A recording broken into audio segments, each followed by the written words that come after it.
అఖిల వాయిన అఖిల వాయిన విలేజ్లో అయితే అఖిల వాయిన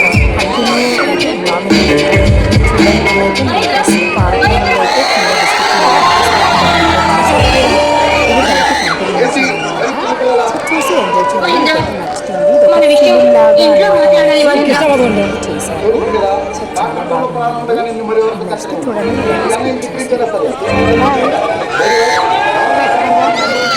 తెలియదు మహేంద్ర, నాకు మా అన్నయ్య సంబంధం చూశాడని చెప్పగానే ఏం చేయాలో అర్థం కాలేదు. ఆ తర్వాత నా నోటి నుంచి మాట కూడా రాలేదు మహేంద్ర. అది పదునైన పిడిబాబులా ఉండాలి. దాన్ని తాకాలంటే ఎవరికైనా కానీ చమకు పుట్టాలి. మహేంద్ర, రేపు వచ్చి ఒకసారి మా ఇంట్లో మాట్లాడు మహేంద్ర. రేపే మన పెళ్లి విషయం ఎన్నతో మాట్లాడతాం. చాలు, ఈ ఒక్క మాట చాలు మహేంద్ర. నేను చాలా అదృష్టవంతాన్ని కదా. చూడుకుందిరా ఈ నాటి సంబంధాలు నా అదృష్టం. ఈ నిరుపేదకి నీ పెద్ద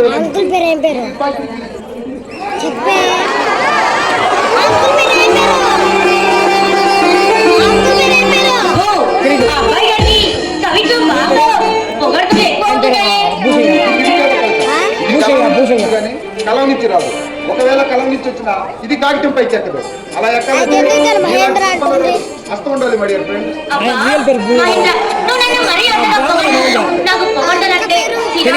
ఓకే ఓకే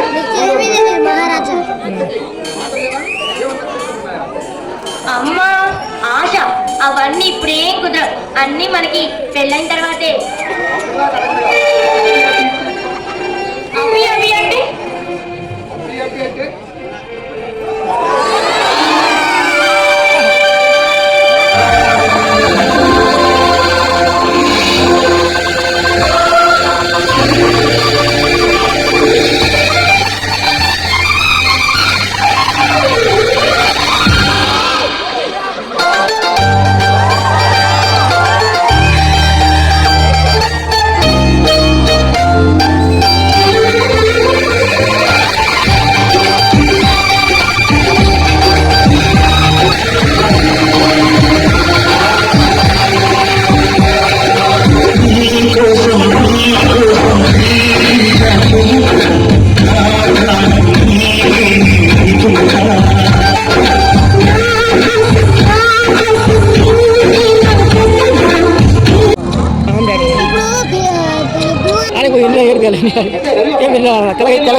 ఉందండి అక్క. సరే అండి, నేను రెడీ అయ్యేస్తాను.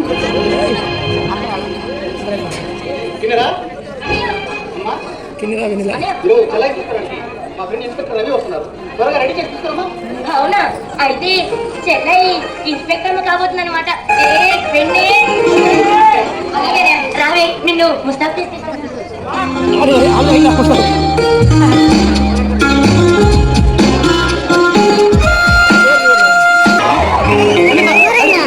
ఈ ఊర్లో అంకుల్ నా ఫ్రెండ్ ఆయన ఊరోళ్ళే ఆయన అదే వీళ్ళని పెట్టుకుని పిల్లల్ని పెట్టి చేస్తుంటారు కదా, పెట్టాలి. ఎట్లా బాగుంటుంది ఊర్లో.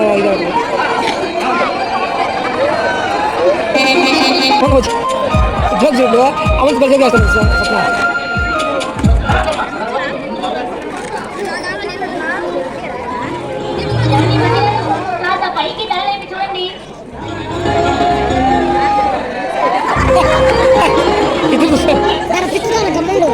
చూడండి, అదే మాట్లాడుతున్నాడు ప్లేసే లేదు. మరి మీ సలహా సంగతి అమ్మాయికి నమ్మాలి కదా.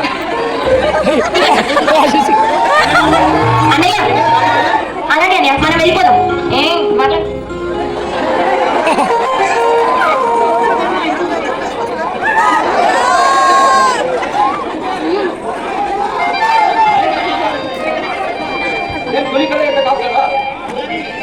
అలాగని నీతో క్లోజ్ గా ఉన్నాననుకో, మా అన్నయ్య చూస్తే చంపేస్తాడు నన్ను.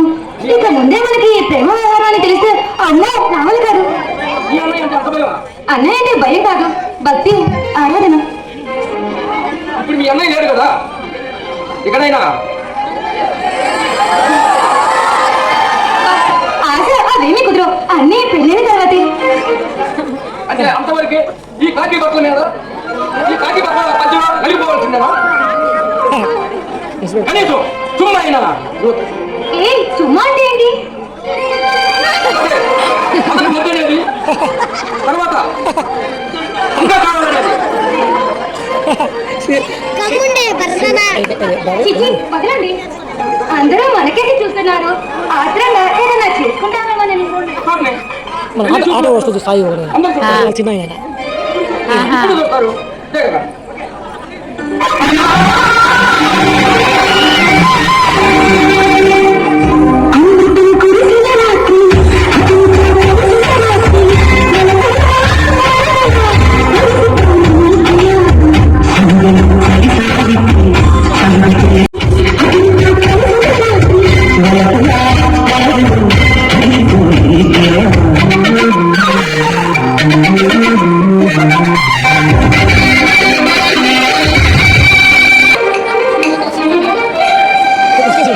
కామెడీ ఉన్నాడు ఈయన. లావుగా కమెడియన్ లాగా ఉన్నాడు. కమెడియన్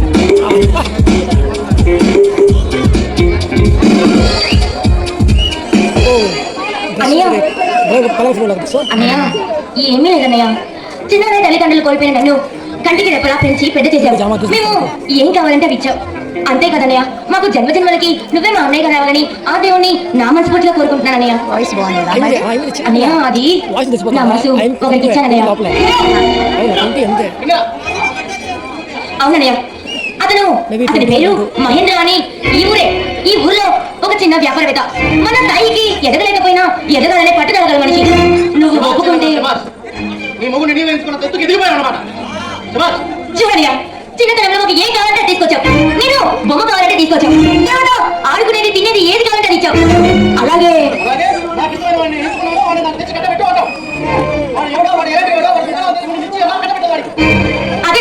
అదేనయ్య ఆడదన్నా గొప్పదనం. కానీ 20 సంవత్సరాలు పుట్టింట్లో పెరుగుతుంది, 80 సంవత్సరాలు మెట్టినింట్లో పెరుగుతుంది. 19 పసుపు కోసం కష్టమైన నష్టమైన అక్కడే ఉంటుందన్నయ్య. నీకు తెలియని విషయం ఏంటంటే ఏది వచ్చినా తన కడుపులోనే పెట్టుకుని చూసుకునేదన్నయ్య ఆడదంటే.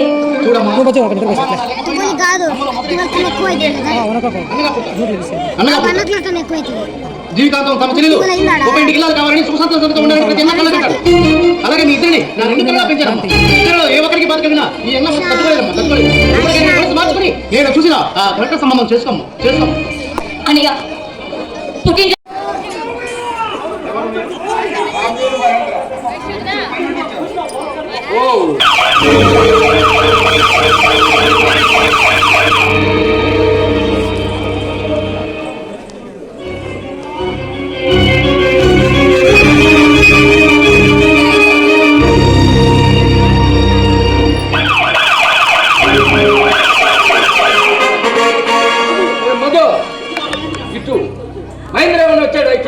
వచ్చాడు రవి వచ్చాడు. నా ఇంటికి వచ్చి నన్ను చంపుతానని బెదిరించి వెళ్ళాడు రవి. వాడు ఎలాగైనా ఉనికను ఎక్కించి తీరాలి రవి, ఎక్కించి తీరాలి. అంటే అన్నే గౌరవ మర్యాదలు మంట కలిపి నీ సుఖాన్ని చూసుకుంటున్నావా? నాకు ఇష్టం లేదని నేను ఇప్పుడు దాకా ఎప్పుడూ చేయలేదు, ఇప్పుడు కూడా చెయ్యను. నీ ఇష్టం కోసం అన్నే మనసుని కష్టపడాలనుకుంటున్నావా? పోతే ఒకసారి గతం గుర్తు చేసుకోవే. అన్నే మన కోసం కొవ్వొత్తిలో కరిగిపోతూ మన జీవితాన్ని వెలుగులో ఇచ్చిన దేవుడే అలాంటి దేవుడికి ద్రోహం చేయాలనుకుంటున్నావా? నువ్వు ఎన్ని చెప్పినా సరే నా మనసు మాత్రం మారదు. నేను నిర్ణయం తీసుకున్న తర్వాత దాన్ని మార్చుకోను. బస్తా ఆగు, నేను వెళ్ళనివ్వను. నా ప్రాణం పైన నేను మాత్రం ఈ గడప దాటనివ్వను. పోతే వెళ్ళే, నువ్వు మరీ మూసుకు రాసేకు. నా ప్రేమ కోసం నేను ఎంత సాహసమే. పదమ్మా, రేపే నీకు పెళ్లికి నిశ్చయించాను. ఈ గాయాన్ని ముందు వేస్తా. పదమ్మా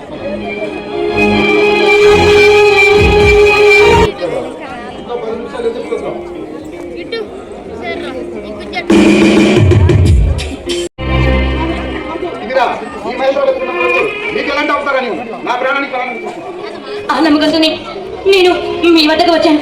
అంతేకాదు, ఇదిగోండి ఇందులో 10 లక్షల రూపాయలు క్యాష్, 80,000 విలువ చేసే నగలున్నాయి.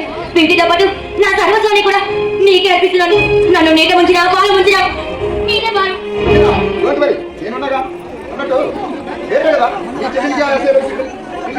అవును, ఇందిరా అదే పోతుంది మన పెళ్లి కూడా ఈ గ్రామాలలో జరుగుతుంది. ఓకే, చాలా సంతోషం అండి. నీతో ఒక విషయం మాట్లాడాలండి. ఏ అది అది నేను తల్లిని కాబోతున్నానండి. ఇప్పుడు 3వ నెల. చాలా అయిపోతుంది. చాలా సంతోషం అండి. నాకు మాత్రం ఇప్పుడు చాలా హ్యాపీగా ఉంది. ఈ బాబును స్కూల్కి పంపించావు కదా, నేనమ్మా బస్సు డ్రైవర్ని. ఈ బాబు అంగవైకల్యం కనబడిన బాధ్యత ఉంటుంది, కానీ నీలాంటి హంతకుడికి నీలాంటి దుర్మార్గుడికి ఏ ఆడపిల్ల కూడా భారీగా ఉండాలని ఎప్పటికూ కోరుకోదురా. ఇందిరా ఒక్కసారి నా వద్దకు వస్తే అది శాంతంగా అయినా వెళ్ళాలి లేదా శవంగానైనా వెళ్ళాలి. నువ్వు శాంతంగా వెళ్తాం లేదు కనుక నిన్ను శవంగా పంపిద్దామనుకున్నావు. అంటే నన్ను చంపుతావా? ఇవే కదా అంతకుడు అక్కడ తెలుసు ఆపై తలెత్తడం.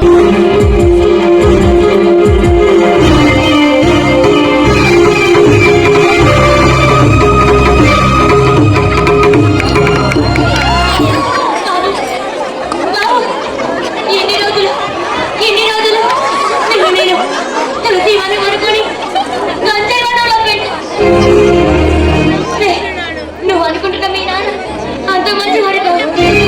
ఈ రోజు నుంచి నిన్ను మీ మేనమామ దగ్గర పెంచుతాను. చక్కగా పెంచుతాను. మన బాబు వెళ్దాం.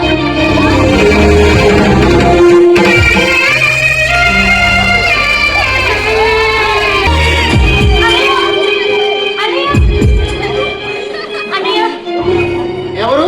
అన్నయ్య, అమ్మా అమ్మా నీవా? ఏమిటమ్మా, ఏం జరిగిందమ్మా? ఏమిటి ఘోరం? అన్నయ్య, నువ్వు చెప్పిన మాట వినకుండా నేను నా చేతులారా తీసుకున్నా. అందుకే నేను అనుభవిస్తున్నా ఈ నరక వేదన నా వల్ల కాదన్నయ్య.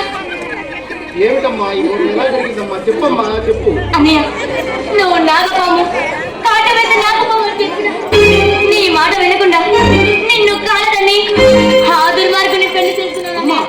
కానీ వాడు నాకు చేసిన పెద్ద శిక్ష ఇదేనన్నయ్య. అమ్మా పదమ్మా, నిన్ను ఆపం.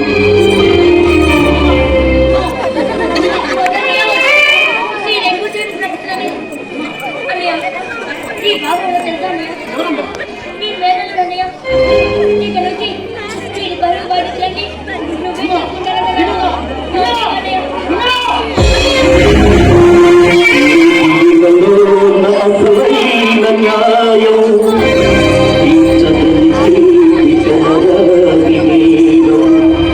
మనిషి పదభూమి చేసేటి న్యాయం,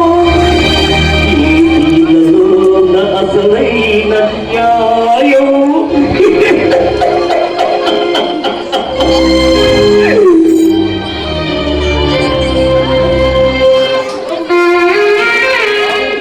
మీ అమ్మ నిన్ను అనాథ చేసి వెళ్ళిపోయింది బాబు.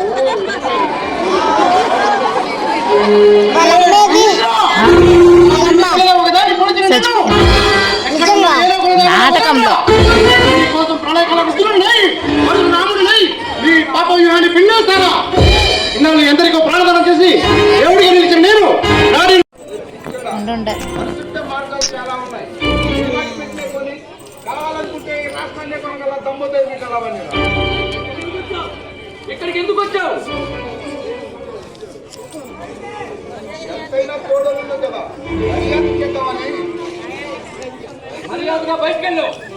ఏయ్, ఈ మహేంద్ర ఒక్కడికి ముందుకెళ్తే వెనక్కి తీసుకోవటం నా లైఫ్ లోనే లేదురా. లైఫ్ ను ఉపయోగించానే సరే దాన్ని నా వైపు తిప్పుకొట్టేరా నా అలవాటు. ఇంతకు నీకేం కావాలి? ఆ చంబల్లో ఇది కాలంలో ప్లాంట్ అంటారు. నాకు తెలియదు. నీకు తెలుసు, నాకు తెలుసు. మర్యాదగా చెప్పు.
మరి డబ్బుకు వాళ్ళు ఇలాంటి ప్రళయకాల సంవత్సరంలో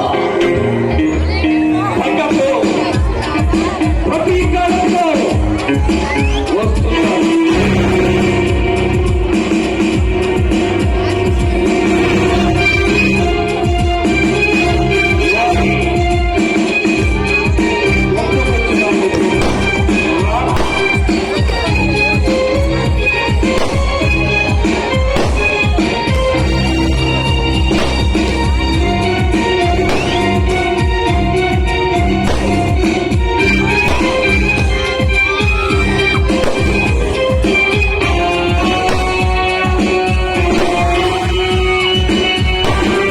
మరి నిన్ను చూస్తే నేను గడగడలాడుతున్నా.